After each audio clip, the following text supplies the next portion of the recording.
یہودیوں کو تو اپنی کتاب میں موجود تھا کہ مدینہ کے اندر نبی آئے گا. جو یہودیوں کے بڑے بڑے علماء تھے وہ مدینہ کے اندر مائگریٹ ہوئے اور وہاں یہودی قبیلے بننا شروع ہو گئے. بنو قنینہ، بنو نصیر اور بنو قریظہ جو تھے یہودی قبیلے. اس کے ساتھ ساتھ خیبر کا جو قلعہ ہے جس کے اوپر مشہور واقعہ ہے خیبر کا تاریخ کے اندر، وہ تقریباً پورا یہودیوں کی آبادی تھی. اسی درمیان میں ایک بادشاہ آیا طبا کے نام سے. بادشاہ کو پتا چلا کہ یہودی جو ہے بہت بڑے عالم ہیں، تو اس طبا بادشاہ نے ایک بیٹا مدینے کے اندر عالم بننے کے لیے یہودیوں سے بھیجا. اور جب یہودیوں کے پاس بھیجا تو عجیب بات یہ ہوئی کہ اس کے بیٹے کو جو تھا وہ کسی نے قتل کر دیا مدینے میں. اور جب قتل کیا تو طبا کو جب پتا چلا تو اس نے کہا میں تو اس پورے شہر کی اینٹ سے اینٹ بجا دوں گا، اور اس نے مدینے پہ حملہ کر دیا. عجیب بات یہ ہوئی کہ جنگ ہوتی تھی، لیکن عجیب اس قوم کا مدینے والوں کا مزاج تھا کہ جب رات ہوتی تھی تو یہ اپنے جنگ کرنے والوں کے لیے کھانا خود پہنچاتے تھے. صبح جنگ ہوتی تھی، رات کو یہ کھانا خود پہنچاتے تھے، پھر صبح جنگ ہوتی تھی، دوسرے دن جنگ ہوتی تھی، پھر یہ رات کو کھانا پہنچاتے تھے. جب مستقل جنگ چلتی رہی تو یہودی علماء اٹھے اور انہوں نے کہا کہ بھئی یہ تم کیوں لڑ رہے ہو؟ تمہارا تو ایک بیٹا مرا تھا، یہاں تو تم نے پتہ نہیں کتنے لوگ مار دیے، اب اس کو کتنی دور تک چلاؤ گے؟ تو طبا نے کہا کہ میں پوری مدینے کی اینٹ سے اینٹ بجا دوں گا. یہودی علماء نے کہا کہ تم اس کو کچھ نہیں کر سکتے اس علاقے کو، کیونکہ یہاں ایک نبی ہجرت کر کے آنے والا ہے اور وہ اس امت کا آخری، پوری دنیا یہ آخری نبی ہوگا،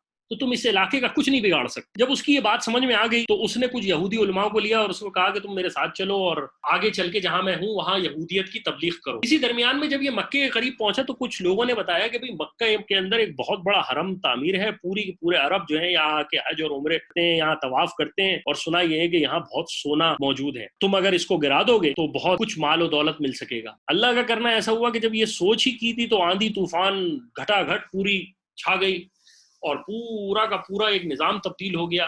تو اس نے پھر ان علماءوں کو بتایا کہ بھئی یہ کیا ہو گیا؟ تو انہوں نے کہا کہ یہاں ایک شہر ہے اور کہیں تم نے اس کے بارے میں کوئی برا خیال تو نہیں لے کے آئے؟ تو اس طبا نے کہا کہ ہاں میرا ارادہ ہے یہاں پر حملہ کرنے کا. تو انہوں نے کہا کہ تم اس حملہ کر کے اس کو کچھ نہیں کر سکتے، یہ اس نبی کی بعثت کا جگہ ہے، یعنی یہاں پر وہ نبی پیدا ہونے والا ہے، تو آپ اس جگہ کو اور اس حرم کو یہ جو بنا ہوا ہے اس کا کچھ بھی نہیں بگاڑ سکتے، اور بہتر یہ ہے کہ تم توبہ کرو اور تم وہاں جا کے طواف کرو. تو اس نے کہا کہ میں طواف تو نہیں کرتا، میں وہاں جا کے توبہ کر لیتا ہوں. تو وہ گیا اور اس نے کہا ٹھیک ہے میں نے توبہ کر لی.